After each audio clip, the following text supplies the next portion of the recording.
La hegemonía espartana se refiere al periodo de dominio de Esparta en los asuntos griegos entre los años 404 al año 371 a.C. Incluso, antes de este periodo, la polis de Esparta era la mayor potencia militar terrestre de la antigüedad clásica griega y gobernaba, dominaba o influía en todo el Peloponeso.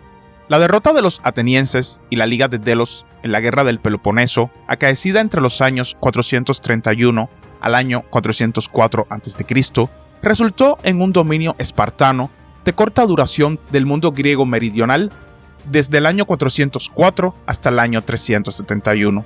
Debido a su desconfianza hacia los demás, los espartanos desalentaron la creación de registros sobre sus asuntos internos. Las únicas historias de Esparta provienen de los escritos de Jenofonte, Tucídides, Heródoto y Plutarco, ninguno de los cuales era espartano. Plutarco escribió varios siglos después de que hubiera cesado el periodo de hegemonía espartana. Esto crea dificultades para comprender el sistema político espartano, que era claramente diferente de cualquier otra polis griega. Los espartanos habían conquistado el sur del Peloponeso e incorporado el territorio al estado ampliado de Esparta. La sociedad espartana funcionaba dentro de tres clases: los homohoi o espartanos, que eran la clase dominante; los ilotas, los cuales eran cautivos de la guerra y eran esclavos en propiedad del estado de Esparta. Estos impulsaban la economía agraria de la ciudad-estado y eran la fuerza de trabajo. Además, la tercera clase de población trabajadora en la sociedad espartana eran los periosei, que significa habitantes de los alrededores, los cuales eran pueblos libres de los territorios conquistados. A estos se les permitía mantener sus propias infraestructuras, acuerdos administrativos y economía local, pero tenían que pagar tributo a Esparta y proporcionar soldados para el ejército. En cambio, los homohoi eran los ciudadanos de Esparta, eran la clase élite y eran los únicos merecedores del título de espartano. Como resultado, la población espartana era muy pequeña en comparación con las clases trabajadoras. Existía una proporción de 7 u 8 ilotas por cada ciudadano espartano. Estas tres poblaciones cumplían funciones complementarias que distinguían a Esparta como una organización económica y social única, mientras que los ilotas y los periosei eran la fuerza de trabajo en la agricultura y la industria. Los espartanos podían dedicarse a entrenar, mantener y operar el ejército. La razón de la continua y fuerte existencia militar era preservar el orden en Esparta y mantener bajo control las grandes poblaciones esclavizadas. Lisandro fue el espartano que, tras el final de la Guerra del Peloponeso, estableció muchos de los gobiernos extranjeros proespartanos en todo el Egeo. También estableció muchas guarniciones espartanas. La mayoría de los sistemas de gobierno de polis que estableció eran oligarquías de 10 hombres llamadas decarquías. Los gobernantes militares espartanos quedaron a la cabeza de estas instituciones. Como los hombres designados eran leales a Lisandro en lugar de a Esparta, este sistema se ha descrito como el imperio privado de Lisandro. En este establecimiento de un nuevo orden egeo, muchos perdieron la vida o fueron exiliados, pero, por otro lado, Égina y Melos fueron devueltos a sus antiguos habitantes. Esparta estaba dividida sobre qué hacer con Atenas. Lisandro y el rey Agis estaban a favor de la destrucción total, al igual que los principales aliados de Esparta, Corinto y Tebas. Sin embargo, una facción más moderada, liderada por Pausanias, ganó la partida. Atenas se salvó, pero sus largas murallas y las fortificaciones del Pireo fueron demolidas.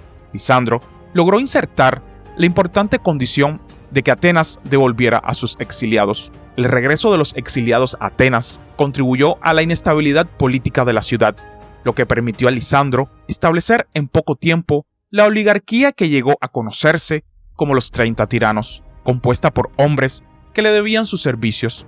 El peligro de que tanto poder estuviera en manos de una sola persona se había vuelto suficientemente claro para que tanto el rey Agis como el rey Pausanias estuvieran de acuerdo en que era necesario cortarle las alas a Lisandro. Las instituciones de Lisandro fueron declaradas abolidas y Atenas se benefició rápidamente cuando Esparta permitió que se restaurara la democracia en Atenas. Agesilao II fue uno de los reyes durante la hegemonía de Esparta. Plutarco escribió más tarde que Agesilao era un rey de los ideales tradicionales espartanos, a menudo visto con su capa tradicional que estaba raída. Comenzó su reinado después del final de la Guerra del Peloponeso, después de que su hermano Agis II muriera y se quedara sin heredero. Uno de los mayores partidarios de Agesilao sería el famoso comandante naval espartano Lisandro, que anteriormente había sido mentor de Agesilao. Se conoce que la primera campaña de Agesilao fue una que se extendió por el Egeo Oriental y los territorios persas a través del Helesponto. Primero atacó a los frigios y a su líder Tisafernes, que había roto una alianza solemne con los griegos y se habían ganado el desprecio absoluto de los dioses. Siguió Tisafernes hasta territorio persa. El gran rey de reyes persa, temiendo un mayor saqueo de su país, ordenó que Tisafernes fuera decapitado. Luego, intentó sobornar a Agesilao con dinero para que abandonara Asia Menor. Manteniéndose fiel a los ideales espartanos de prácticas de vida austeras, Agesilao rechazó el oro, diciendo que prefería verlo en manos de sus soldados que en las suyas propias. Sin embargo, Agesilao retiró su ejército a Frigia, agradecido por la muerte de Tisafernes. Este rey pronto iniciaría otra campaña en las regiones occidentales del imperio persa.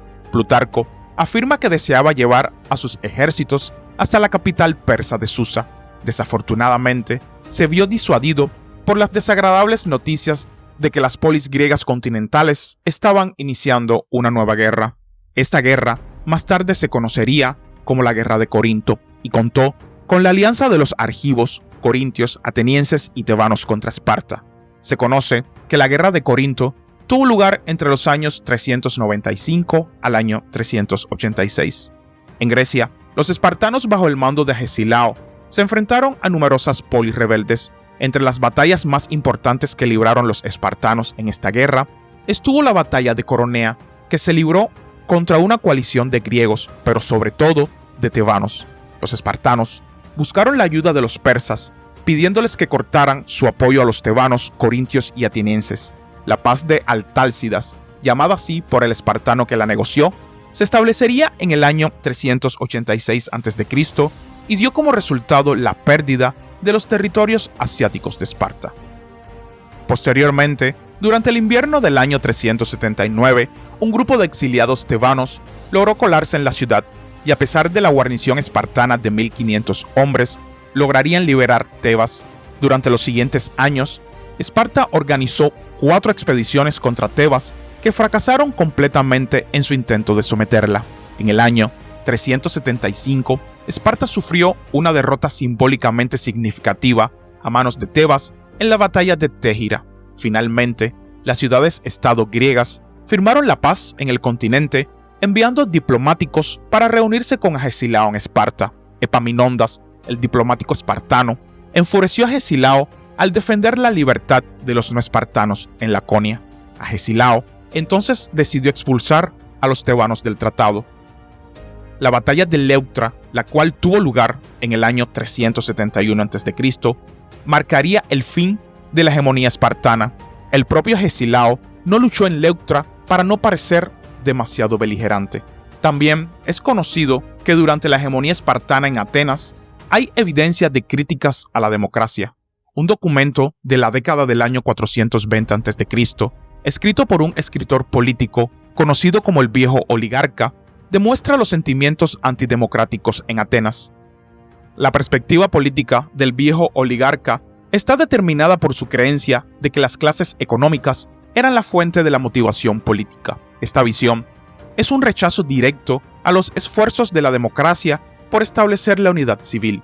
El viejo oligarca argumenta que la polis por naturaleza es un campo de batalla en lugar de un sitio de diálogo público porque los individuos se ponen del lado de su rango socioeconómico. Sin embargo, a pesar de este sentimiento antidemocrático, la democracia finalmente regresó a Atenas tras la expulsión de los 30 tiranos.